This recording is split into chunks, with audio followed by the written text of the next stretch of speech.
Dunbeholden wins again. Humberline new coach tastes his victory, and there's a Christmas miracle in Malines. But we start with one place and one place only, and that's with the top of the table clash between Arnett and Mount Pleasant. This is Match Week 11 review show. Welcome people, welcome back. Merry Christmas. Everybody had a good Christmas, and we are back from the Christmas break. We talk about Match Week 11 that came at a weird time, really. Came on a Wednesday and not the Sunday. But you know, the game goes on, and we had 7 matches to go through. Except we have one little problem here. According to the league and Sportsmax, there was no televised game whatsoever for the matches that played yesterday. We practically has no footage, right? And we didn't get a chance to see any of the matches really live to basically get our best report as we can usually give, because there was no televised matches. We still would try our best to use what was reported and what we heard on the grounds to give you a good review show here today. But it is disappointing that on a big holiday when, you know, the English Premier League and other sports and most families are at home to enjoy some football, we couldn't do so. Who are we to question Sportsmax too much? Because again, they have done a decent job so far this season broadcasting, but it is a bit perplexing that they decide that for the entirety of this Christmas period, they will not be broadcasting any matches. They will be returning on January 3rd or the 4th for their first live matches again. I assume they gave their outside broadcast team a Christmas break, but when you have a game like Arnett versus Mount Pleasant, number 1 versus number 2, you would think that would be just a blockbuster match, a marquee match for you to show on TV. So I'm not sure the sponsors are taking it, but I know the fans are not too happy about it. Maybe this is a ploy by the league that they wanted more people in the grounds themselves since it is a holiday. But, you know, for those that are overseas, I would like to at least see some of the matches. This is a bit disheartening. It also brings up another problem I see with the league, where I've been wondering for a while, is that while English Premier League and schoolboy football has radio broadcast partners, the league itself, Jamaica Premier League, has no radio broadcasters. We used to have in the past, and you think at least would have loved to hear at least one match per week on the radio. So we don't have that either. So hopefully something for the folks over PFJL to think about and correct going forward. But anyway, on to the show. So again, we always go by what we have here and the reports and stuff. Arnett faced Mount Pleasant, who were on a bit of a skid, but they did bounce back in the rescheduled round 2 fixtures last week with a victory. So they think that, you know, maybe they were back into the groove of winning, but they come up against a very good Arnett team in Anthony Sporting Complex. And Arnett pull off a 2-0 victory thanks to goals from Harbour in the 53rd minute and Thomas in the 68th minute. Thomas is having a great season actually, I think. He has proved to be one of the better players for Arnett this season, and you hope he continue. So yeah, that was 2-0 Arnett blank Mount Pleasant to go within 1 point to the top of the league. So when we thought Mount Pleasant was run away with the league like a month ago, it seems that Arnett have pulled them back into the race. So let's just look at the stats, because that's all we can really have and use. So Arnett had 12 total shots against Mount Pleasant 8, while Arnett have 6 on goal compared to Mount Pleasant 2. In these stats has not provided possession, but at least corners is 43 and 1 yellow card apiece. So yeah, from this we can see that Arnett look like they deserve their victory. Although in football you can't exactly tell by stats alone, but it seems that they deserve the win here. And Mount Pleasant again back to the drawing board. You know, this is what, a 3rd defeat in 4, so they have some work to be done. While Arnett feeling buzzing, they feel that they're unstoppable right now. It's good to see that they have worked and solved that defensive issues they had at the start of the season, that they're not leaking goals as much, and as usual the front three is firing. So Arnett, well done to them, 2-0 over Mount Pleasant.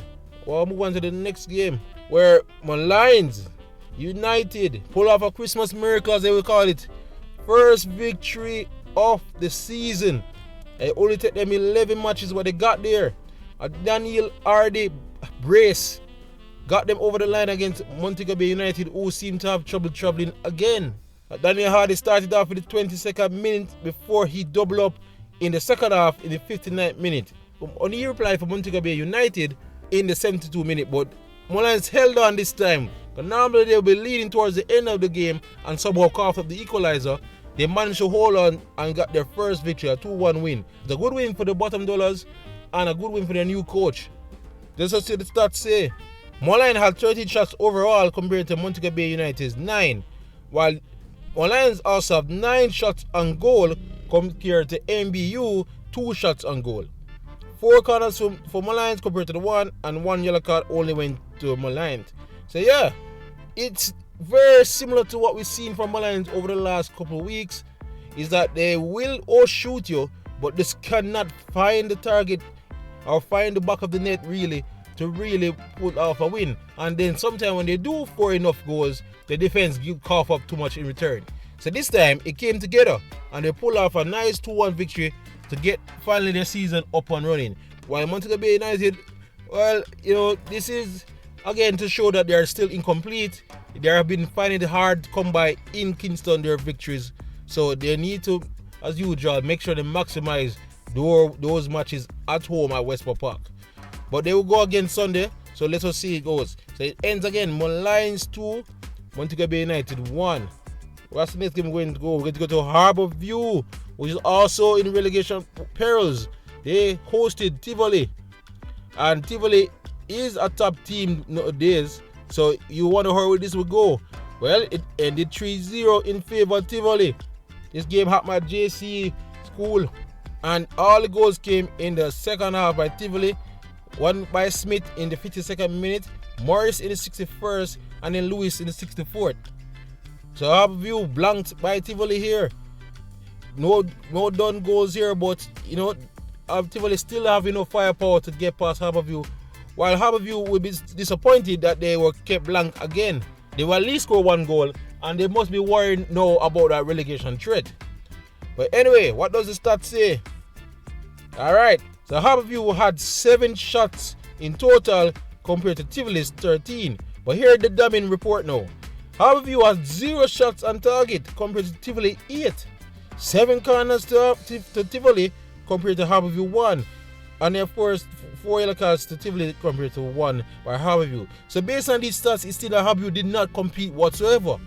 Right? They tried to beat some shots, but you would think these are shots from wayward or outside the box, while Tivoli seemed to dominate possession, shots on target, corners, and by the yellow cards, you would think they were just more hungry in this game. Harbour View being so close to relegation, they have to rectify this. You have to play like your lives are on it.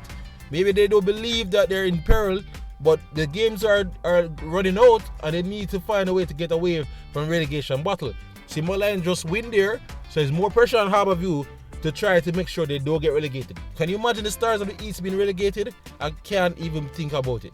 As for Tivoli, another important win for them to keep them close to the top, and they seem as if they have now find the nucleus to say that once done not scoring, we can spread the goals around. So good on Tivoli there. So once again, it finished Harbour View 0, Tivoli 3. We're going to go to Cavalier. They hosted Treasure Beach. Treasure Beach now have to look over the shoulder with Mullines winning, while Cavalier want to get in that top 6 and get in that top 6 quickly. Well, they got another goal from Calvin in the 20th minute, and that was enough to hold off Treasure Beach for a 1-0 victory. This seemed to be a game where Treasure Beach was very physical, as they picked up, as I count here, 4 yellow cards including 1 red card to Smith as they tried to hold out against Cavalier. That's what the stats say. Alright, total shots by Cavalier is 9, while Treasure Beach only managed 4. Cavalier had 3 shots on target, while Treasure Beach managed 0 shots on target. 7 corners to Cavalier compared to Treasure Beach 1. So yeah, based on the yellow cards and the shots on goal here and stuff, again I don't have position stats, but it seemed that Cavalier controlled this game and probably were a bit disappointed not to score more. So Treasure Beach finding it tough lately after they were doing so well. They played good football, but in this league you need to get results no matter how you can manage it. And they seem that they're slipping way too close to the relegation battle now. While Cavalier, this was an important win against a weaker side if you want to catch and keep pace with the top 6. And it was good to see they finished off, but they should be worried that the goals are not fully flowing for them right now. But it's good to see they managed to pull off one here and remain in the chase. So that's again Cavalier 1, Trinity 0. Next game, Humber Lion. I said in the pre-cut of this episode that Humber Lion is under new management. Long-time server of Jamaican football, Andrew Price, is out, and Voss Reynolds of KC is the new man in charge in Clarendon. I guess this is a reflection of Humber Lion's ambition, as they had not been having great results in the month of December, and they probably have ambitions to definitely be part of that playoff mix-up. So, you know what? Management made a choice. They bring in Reynolds, who's quickly becoming a commodity in the world of Jamaican football, thanks to what he's been doing at KC. So they take on Lime Hall, who is the last remaining team without a victory this season. It didn't come yesterday either, but they did put up a fight and hold Humber Lion at bay for a long period of time before Brian find the winner in the 85th minute. So what does the stats say? Well, Lime Hall seemed to only had 4 shots in total, while Humber Lion had 10. But in terms of shot on target, it was much closer, as it was Lime Hall who had 2, while Humber Lion only managed 3. So yeah, it's a game Lime Hall do the best to see if they can hold out in one game and probably try to sneak a win. But that football won't get them anywhere. They need somehow, some way, as I keep saying, to find a goal scorer. I'm not sure they can try and find something in January, but they need a goal scorer if they have any chance to stay in this league. While Humber Lion, as I said, they weren't having the best of run of games lately, the best month either. But on a new management, yeah, this is basically a perfect start for him. A goal and a clean sheet. Yes, it's against the weakest team, but nothing breeds confidence like a win. So yeah, so once again it finishes Lime Hall 0, Humber Lion 1. Okay, now we'll move on to Dunbeholden versus Waterhouse, a water team that is informed. Dunbeholden is basically the current most informed team I can think of right now. They managed to win here at the Ashenine Stadium in JC 2-1 over Waterhouse, who as usual is back and forth. The goals came from Bins in the 53rd minute, and the winner came by Jeremiah in the 90th minute to give Dunbeholden another win. What a month of December it was for them. I think they won every game in this month.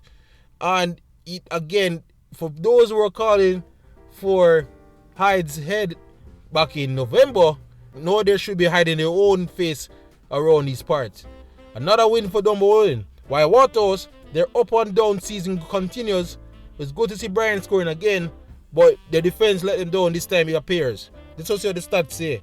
Okay, so Dunbeholden looked like they controlled this game. They had 9 shots on total compared to Waterhouse 3, while they had 2 shots on goal compared to Waterhouse 1. 4 corners to Dunbeholden compared to Waterhouse 2. 3 yellow cards apiece. See, again, we don't have possession stats, but it seems Dunbeholden, who likes to possess the ball, seemed to manage this game well, and despite going down to Waterhouse first, did well to come back. There's nothing better than a 90-minute winner as well, so that should just breed even more confidence for this Dunbeholden team, and surely they're the most dangerous side at the moment. While Waterhouse, again, they just need some form of consistency going forward.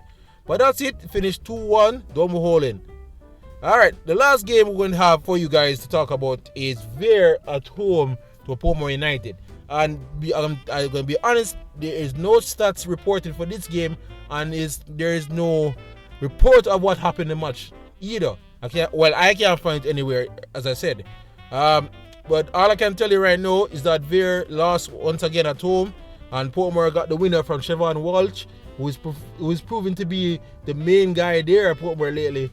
And Portmore, the 30 defense, as usual, seemed to hold out and kept the clean sheet. So disappointing for Vere, who were having a bit of a decent run of things in December, while Portmore continued to grow in strength and probably saw this game as a must win if they want to keep pace with the top boys. So yeah, finished Vere 0, Portmore 1. So yes guys, that is what went on December 27th, 2003 in the Jamaica Premier League match week 11. Again, it's disappointing we don't have any live footage or there was no live televised games that happened, and not much footage to show you guys, but we know we do our best to at least keep up with what's going on for you guys. So yeah, not a bad week, not a bad match day really. Good to see my Lions finally getting a win, but that probably their play deserve. While the top of the table clash was that was a game you'd love to be sitting there at home, feet cock up, and you can watch and enjoy a game against the top two teams. But I guess we look for the return match between them later on in the season. So let me know in the comment section below about Sportsmax not decided to show any live matches for until January, or the lack of any radio broadcasters for the league. Or what do you think about Mount Pleasant slipping form, or the changes at Humberline? I'm quite sure Fresh God will have some comments on that one. But otherwise, guys, keep it locked here. We're going to look forward to match week 12 that is coming up Sunday. And again, there will be no live matches there, but we try our best to keep you guys up to date what's going on over there. For anything else here at Jamaica Premier League, keep it locked here at JamPL Fan. Thanks for watching again, guys, and Merry Christmas once more.